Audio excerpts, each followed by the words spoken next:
Good morning, everyone. I'm Stephanie Klasky-Gamer, President and CEO of LA Family Housing, and we're thrilled to be here this morning. We're thrilled to be here this morning celebrating a generous reinvestment in our Saticoy Gardens apartments, affordable housing here in the Van Nuys community of Los Angeles. We appreciate everybody coming and learning a little bit more about our apartments. It's an honor to stand here today to receive this $500,000 congressional project funding for our permanent affordable housing. This funding is vital to our city's ongoing efforts to address the affordable housing crisis, especially for families who are facing the burden of high housing costs. Today is more than just a financial investment. It's preserving a lifeline for the individuals and families who call this community home. Saticoy Gardens is home to 30 families who live with very low incomes, providing them with safe, decent, and an affordable place to live. This location also provides access to state-funded child care facility serviced by California Children's Academy. Our agency has a long history with this apartment building. We first acquired the site back in 2001, and from there we began the journey of securing the financing through the support of various partners. In 2004, we began construction with the help of then City Council member Tony Cardenas, and we broke ground on the site that year. By 2006, we were able to open the doors and welcome the first residents into their homes. It's been a rewarding journey, and we're proud to see how far Saticoy has come over the years in providing homes to their families, to these families.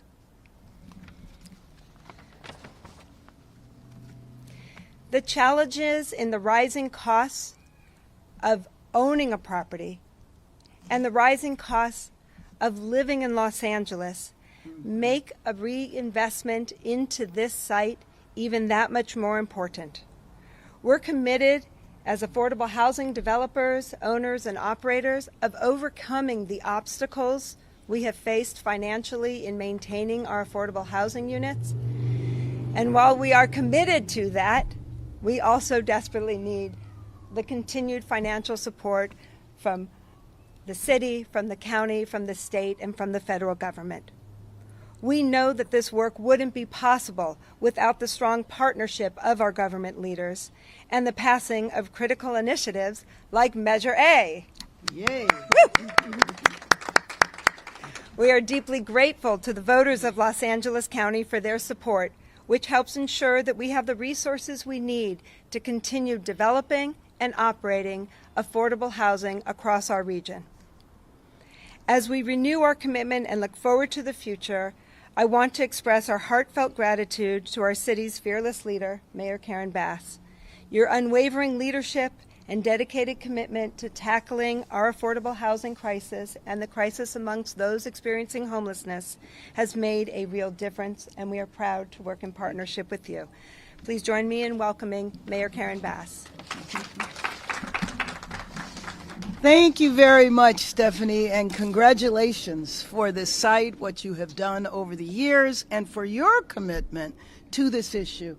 And I think it is an example of all of us working together. We absolutely celebrate the victory of Measure A, but this is an example of what locked arms means. It's not just rhetoric.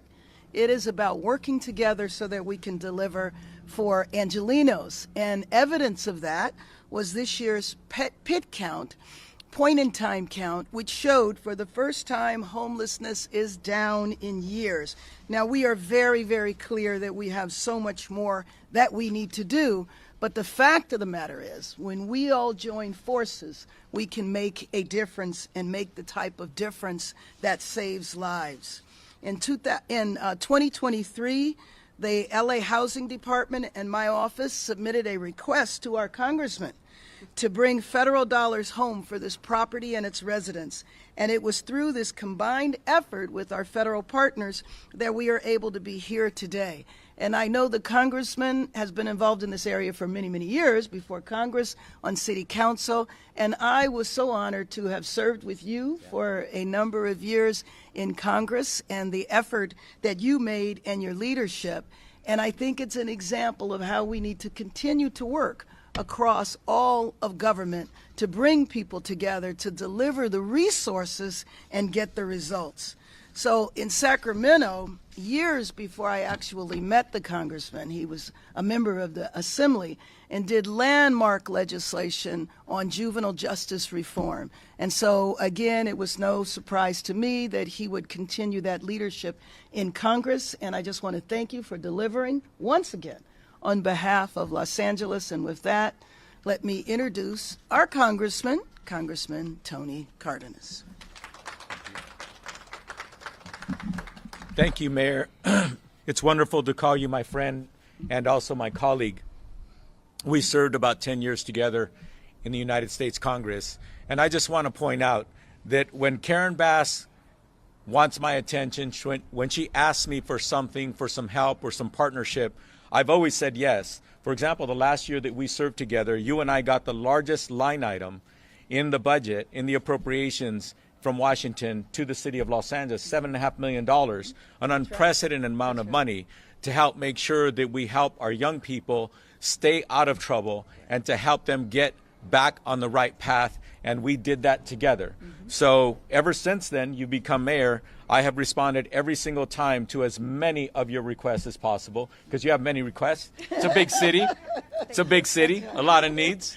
But I'm very, very proud to say, whether it's a Republican-led Congress or a democratically led Congress, I've been able to say yes and get those funds through. And I would be remiss if I didn't mention the partnership that we have with our former city council member and now United States Senator from the San Fernando Valley, Alex Padilla. As Mayor Bass remembers, when you get something through the House, you keep your fingers crossed to see if it makes it through the Senate. And my friend and colleague, United States Senator Alex Padilla, and my roommate actually in Washington, whenever I get my stuff through the House, I always make sure I let them know, now I need you to make sure that it stays in there, because we need to bring these monies home. This money started as $3 million requests, and I'm very grateful that we were able to get the $500,000. I wish it were more. But I know, Stephanie, that you at LA Family Housing always put those dollars to use, because you are literally saving lives, not only giving people the dignity that they deserve. We just met with a family earlier, quite shy. I don't think they wanted to come out in front of the cameras, but we met with them and we discussed with them in 2 languages. But the thing that came through, the universal language, was their heartfelt thank you. And the mother explained to us that her husband, who's disabled, gets up and gets out of his apartment at 4 in the morning every single day to go to work, to provide for his family in what little he could bring home. I want to say those words to you because I think it's unfortunate that too many people in America, and good people in America, think that when people live in a facility like this and they need help up, it's because they're lazy and they don't want to fend for themselves. Trust me. This man is missing a leg, and he gets up in the morning in a wheelchair and takes public transportation tens and tens of miles away from here every single day. And he does it proudly to feed his family. But he can't bring home enough to pay the high rents that are charged here in our community. And that's why LA Family Housing is giving this family dignity, the respect that they deserve, because they are not lazy and they don't want to be on public assistance. But fortunately, we live in America, where if you're willing to work hard and you're willing to play by the rules, we will be there for you.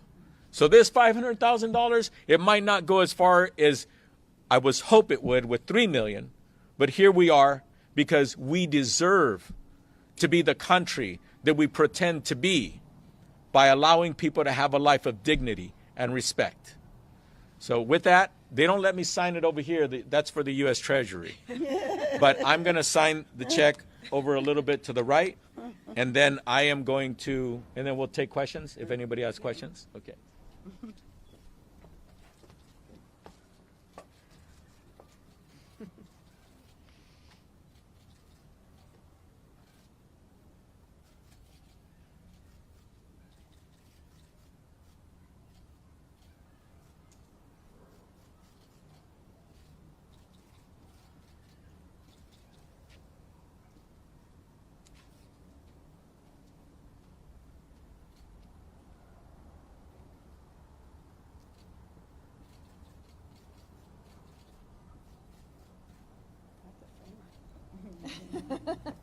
All right.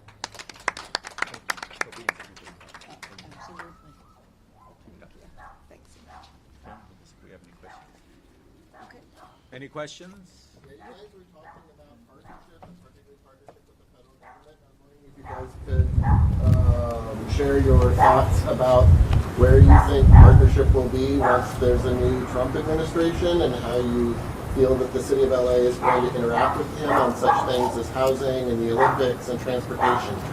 Wow. Okay, you can talk more about that, but as a member of Congress today, and I'll be a member till January 3rd, I've been through Republican and Democratic administrations. I've been through being in the House of Representatives controlled by Republicans and controlled by Democrats. But one thing I can tell you, the city of Los Angeles has leadership that understands that it's not who's sitting across the table or on the phone that you're communicating with to bring resources to Los Angeles. It's not about who you're talking to, it's about who you're representing. And we're constantly fighting for the people of Los Angeles to make sure that the resources and the taxes that they send to Washington or Sacramento or wherever we send them, that they come back to serve the people of this community, just like these dollars here. So I have a lot of confidence that no matter who is in the White House, like times in past, and no matter who controls the House or the Senate, we're going to constantly make sure that we fight for the people of Los Angeles, and we have tremendous success regardless of who's in the White House, regardless who controls the House or the Senate. Mayor? Thank you. Thank you so much, Congressman. And let me just reiterate those same words. It is helpful that I spent 12 years in Congress, 10 of them working alongside of you, working with both a Democratic and a Republican administration, and we will do the same regardless of who controls the House. We know the Senate or the White House. But let me just say that Angelenos know how to stick together. Let me remind you of where we were just a few days ago on Friday when 220,000 Angelenos stood together.